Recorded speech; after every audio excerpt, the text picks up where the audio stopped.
Hello student, today we have to start a new topic that is environmental management. Science 2 मधला 4th chapter environmental management. In environmental management we can study the few point ecosystem, revive, environment and ecosystem, environmental conservation, environment management, and most important is biodiversity hotspot.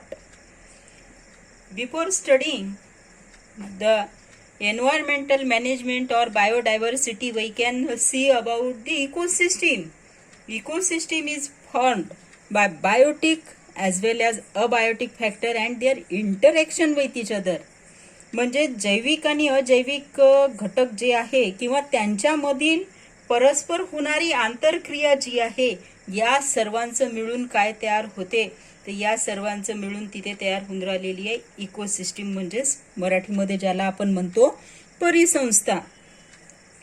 यामध्ये या परिसंस्थेमध्ये each factor play a very important role in an ecosystem.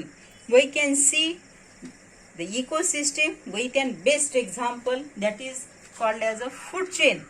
Food chain म्हटलेलं आहे. यामध्ये पाहत असताना सगळ्यात पहिले बघा काय आहे तर ग्रास. ग्रासला काय आवश्यकता असते? Grass is for growing the grass what can be responsible sun and water. त्याच्याकरता ग्रासला वाढी करता काय आवश्यक असते? सूर्यप्रकाश आणि पाणी. फोटोसिंथेसिस होईल, तिथेच प्लांटचं काय होईल? ग्रो होईल. त्यानंतर या ग्रासला कोण खातो? Grass hopper. ग्रास होपरला कोण खातो? फ्रॉग.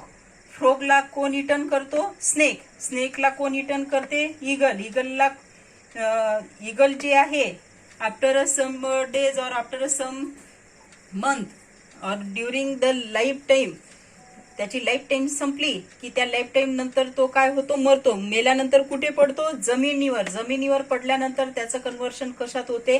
Bacteria and फंगाय.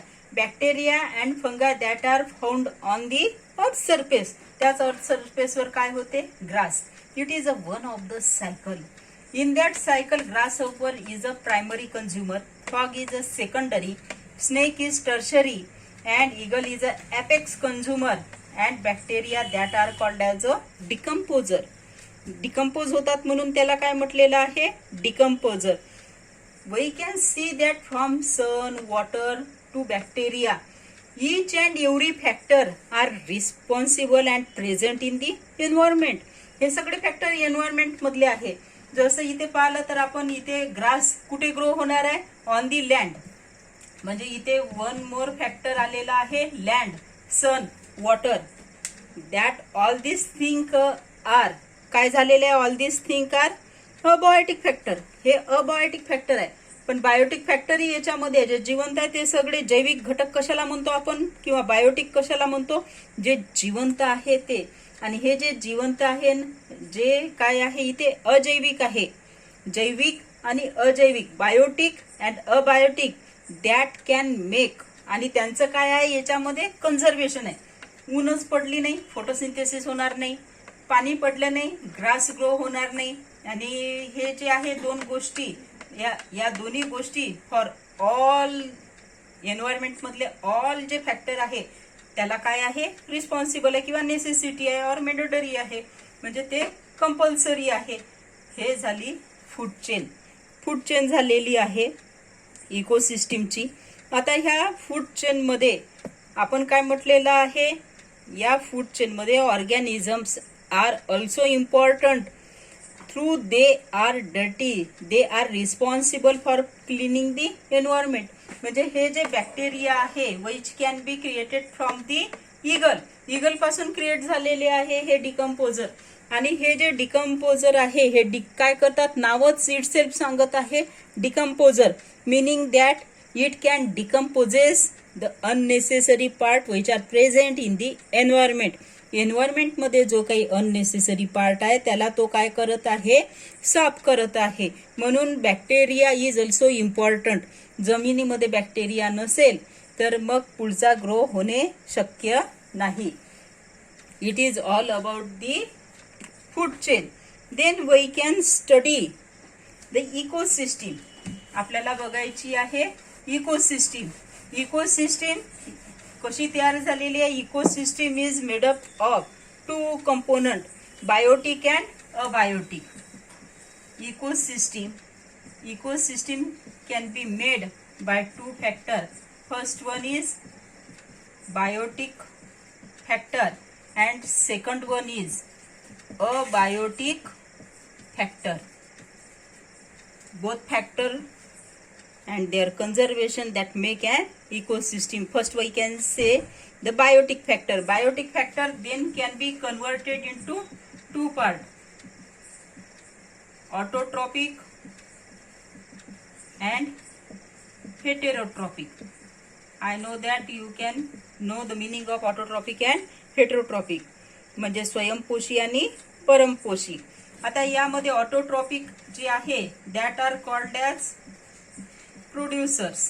याला काय म्हणतात? प्रोड्युसर म्हणतात. प्रोड्युसर कोण असतात? Example of producer are green plants. Green plants त्याचं एक्झाम्पल झालेलं आहे. मग आता याच्यामध्ये दुसरा जो पार्ट येत आहे बायोटिक फॅक्टर मध्ये जे आपण म्हणतो की एक आहे ऑटोट्रॉपिक आणि दुसरा आहे हेट्रोट्रॉपिक. हेट्रोट्रॉपिक मध्ये काय काय येणार आहे? दोन गोष्टी येणार आहे. आपण डायग्राम आताच पाहिलेली आहे. कोणती येईल? एक तर येईल ॲनिमल. ॲनिमल जर घेतलं तर ते काय येणार आहे? हर्बिवोरस. ॲनिमललाच आपण कसे असतात? ते हर्बिवोरस असतात. म्हणजे ते प्लांटही खातात आणि काय खातात? ॲनिमललाही खातात. हर्बिवोरस ॲनिमल असतात ते. आणि हे जे आहे it can be divided into 3 type. Herbivorous जे आहे, जे हेट्रोट्रॉपिक आहे, that can be converted into 3 part. First one is primary consumer. Primary consumer. Then secondary consumer and tertiary consumer. All are that 3 consumers. Herbivorous is divided into 3 parts. Then another one is decomposer. Decomposer. And decomposer, what are the example of decomposer? Bacteria or fungi. Bacteria किंवा fungi. Then another factor that is abiotic factor. म्हणजे जे काय आहे इथे शब्द चाललेला आहे abiotic. Abiotic म्हणजे अजैविक. अजैविक घटक जे आहे ते 2 फॅक्टर मध्ये होतात. First one is physical, second one is chemical factor. 2 factor मध्ये त्यांचं काय होणार आहे? डिवायडेशन होणार आहे. Chemical factor. केमिकल फॅक्टर कसे आले याच्यामध्ये? The constituent, chemical constituent that are present in the soil. जसं सॉइल आहे, सॉइलमध्ये वेगवेगळे घटक असतात. पीएच आहे, मिनरल आहे, कार्बन आहे, ऑक्सिजन आहे, नायट्रोजन आहे, फॉस्फरस आहे, आयर्न आहे अँड सो ऑन. हे सगळे काय आहे? केमिकल आहे सॉइलमध्ये प्रेझेंट असणारे. That can be converted into 2 part, organic and second one is inorganic. एक आहे ऑर्गॅनिक, दुसरा आहे इनऑर्गॅनिक. मग आता हे ऑर्गॅनिक आणि इनऑर्गॅनिक म्हणजे काय? All carbon containing compound are called as organic. ज्यामध्ये कार्बन येत असेल, जसं प्रोटीन म्हटलं, प्रोटीनमध्ये कार्बन येते. त्यानंतर कार्बोहायड्रेट म्हटलं, यामध्ये प्रोटीन येते. त्यानंतर फॅट्स, यामध्ये सुद्धा काय येत आहे? Carbon. All 3 are carbon containing compound. मग इनऑर्गॅनिकचे एक्झाम्पल काय? Hydrogen, nitrogen, oxygen, calcium, phosphorus, iron, sodium and so on. भरपूर आहेत, etcetera etcetera. Then physical character. Physical फॅक्टरमध्ये काय येणार आहे? फिजिकल फॅक्टरमध्ये जसं येईल एअर, वॉटर और वॉटर व्हेपर असंही म्हणू शकतो आपण. Mineral,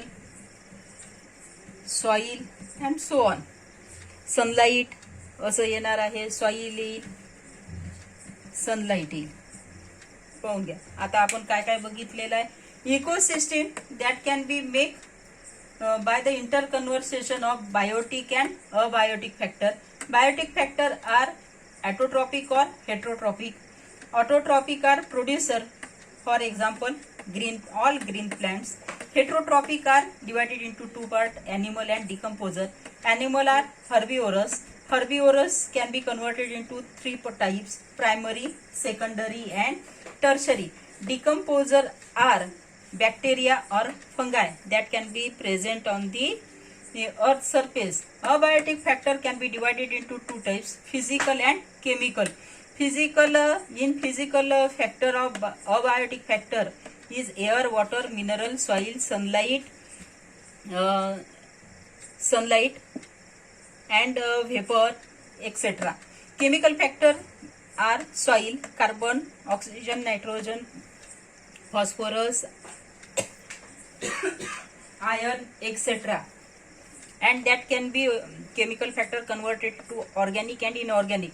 All carbon containing compound are called as organic factor, and except carbon all the chemical factor are inorganic. म्हणजे कार्बनच्या व्यतिरिक्त येतात ते इनऑर्गॅनिक, कार्बनच्या व्यतिरिक्त येतात ते कार्बन ज्याच्यामध्ये येते त्याला म्हणतो आपण organic. And that can make an our ecosystem. हे काय बनवून राहिले आपले इकोसिस्टीम. म्हणजे प्रोड्युसर झालं, कन्झ्युमर झालं, डिकम्पोजर झालेलं आहे, हे सगळे फॅक्टर आलेले आहे. It is all about food chain and our ecosystem. Thank you.